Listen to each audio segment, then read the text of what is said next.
అందరికీ నమస్కారం.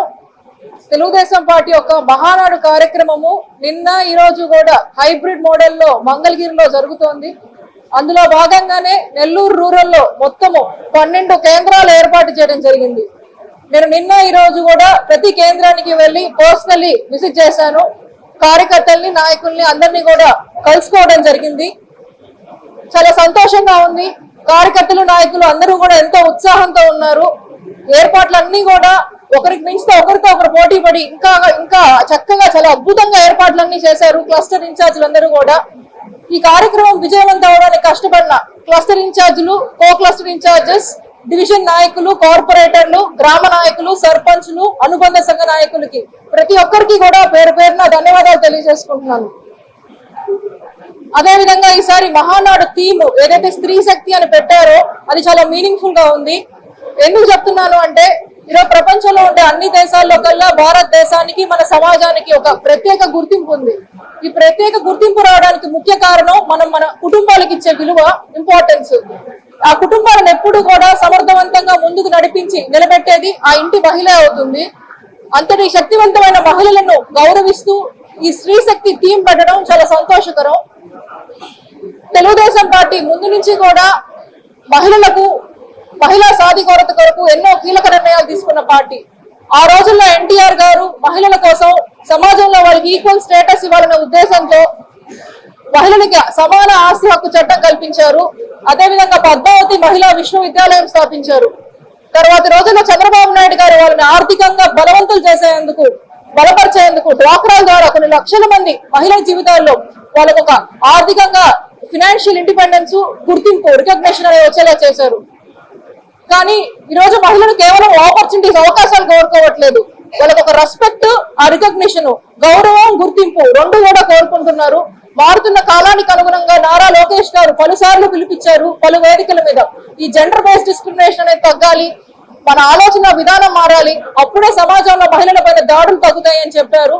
ఈ రోజు ఒక అడుగు ముందుకేసి నారా లోకేష్ గారు నిన్నటి రోజు వారి ప్రసంగంలో ఒక తీర్మానం చెప్పారు. 2029 ఎన్నికల్లోపు కేంద్రంలో మహిళా బిల్లు పాస్ అయినా అవ్వకపోయినా తెలుగుదేశం పార్టీ 33% సీట్లు మహిళలకు కేటాయిస్తుంది అని చెప్పి పేర్కొన్నారు. దీని నుంచి మనకు ఒక విషయం స్పష్టంగా అర్థమైంది. ఈ రోజు నారా లోకేష్ గారికి మహిళా సాధికారత అనేది కేవలం ఒక రాజకీయ నినాదం అయితే కాదు, నా ఆలోచనలోను, నా ఆచరణలోను నేను దాన్ని తీసుకెళ్తాను, ఇంప్లిమెంట్ చేసి చూపిస్తాను అనే ఒక కాన్ఫిడెంట్ గా వారు ఈ రోజు ఈ స్టెప్ తీసుకున్నారు.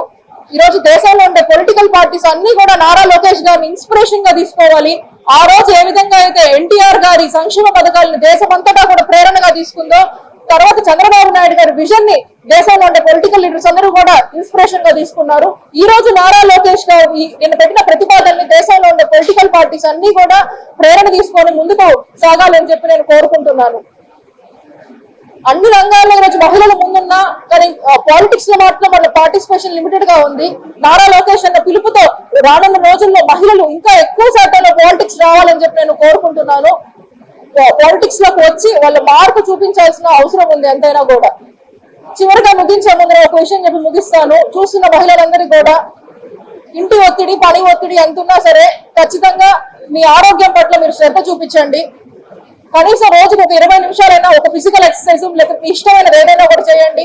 శారీరక ఆరోగ్యం, మానసిక ఆరోగ్యం మీ రెండింటిని కూడా మీరు జాగ్రత్తగా చూసుకోవాల్సిన అవసరం ఉంది. ఎందుకంటే ఒక ఆరోగ్యకరమైన మహిళనే ఆరోగ్యకరమైన కుటుంబం, అదే ఒక ఆరోగ్యకరమైన సమాజం, ఆరోగ్యకరమైన దేశం కూడా. Thank you.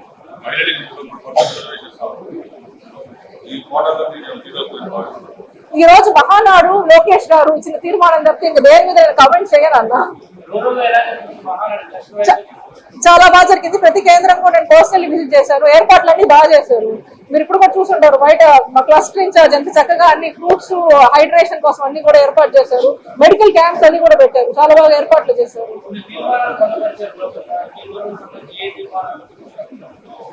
రూరల్ కి సంబంధించి నాన్న ఈ రోజు పార్టిసిపేట్ చేస్తున్నారు, ఇంకా వెళ్ళలేదు. ఇప్పుడు వెళ్ళున్నారు, జరుగుతుంది.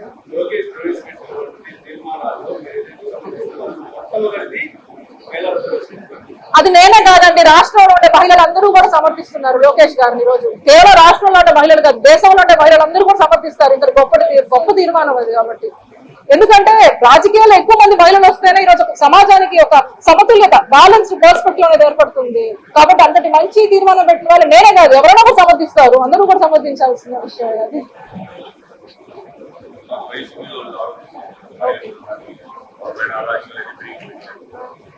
తమిళనాడు గవర్నమెంట్ లో ఈ మహిళల పైన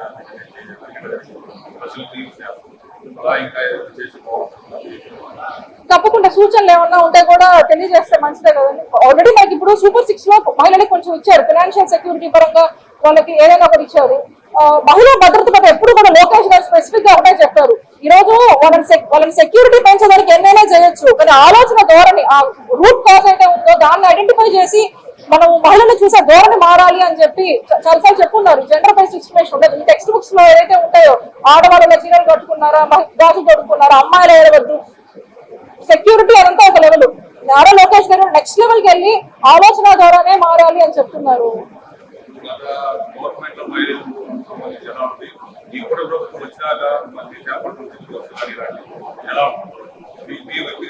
ఓకే, ఆ రోజు మేము ఇంటింటికి గ్రామాల్లో తిరిగేటప్పుడు మహిళలు చాలా మంది గ్రామాల నుంచి సిటీకి వచ్చేవాళ్ళు, చిన్న చిన్న బిజినెస్ ఆపర్చునిటీస్ కానీ జాబ్స్ పరంగా కానీ.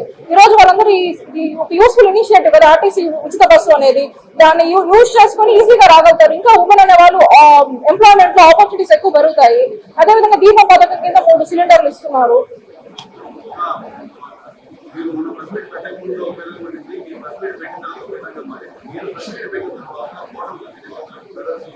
మధ్య ఆధారం ఏర్పడింది, అందువల్ల కొన్ని పత్రికల్లో కాదు, ఒక పత్రికలోనే వచ్చింది. ఆ ఒక్క పత్రికలో కూడా ఎందుకు వచ్చిందో మీకు బాగా తెలుసు. నాన్నకి బాబాయ్కి ఏం విభేదాలు లేవు, తప్పకుండా ఏం లేవు. వాళ్ళేదో వాళ్ళిద్దరి మధ్య అయినా అసలు వాళ్ళిద్దరి మధ్య ఈక్వేషన్ అంత వీక్ కాదు. నేనేదో వాళ్ళిద్దరి మధ్య గొడవ పెట్టే అంత సెన్సిటివ్ రిలేషన్ కాదు వాళ్ళిద్దరు వెరీ స్ట్రాంగ్ బ్రదర్స్ ఇద్దరు కూడా. వాళ్ళిద్దరి మధ్యలో నేను వెళ్ళి గొడవ పెట్టే అంత లేదు, జరగని పని.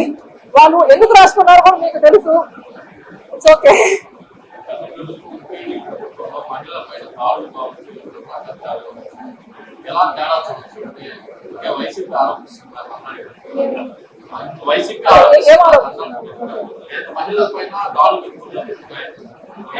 ఇది మీరు నిజంగా భావిస్తున్నారా అండి? అప్పుడు కన్నా ఇప్పుడు దాడులు ఎక్కువ ఉన్నాయని మీరు భావిస్తున్నారా అంటే నేను ఒప్పుకోను. గతంలో ఎట్లా ఉండిందో పరిస్థితి మీకు తెలుసు. వ్యక్తిగత దూషణ అనేది తారాస్థాయికి వెళ్ళింది. ఈ రోజు నారా లోకేష్ గారు, చంద్రబాబు నాయుడు గారు అవన్నీ పట్టించుకోకుండా కేవలం రాష్ట్ర అభివృద్ధి మీద ఫోకస్ చేసి ముందుకెళ్తున్నారు. అపోజిషన్ పార్టీస్ అనేవి ఎప్పటికప్పుడు పక్కదో పట్టించడానికి వాళ్ళ ఆరోపణలు చేస్తుంటాయి. మనం వాటికి అంత ఇంపార్టెన్స్ ఇవ్వాల్సిన అవసరం లేదండి.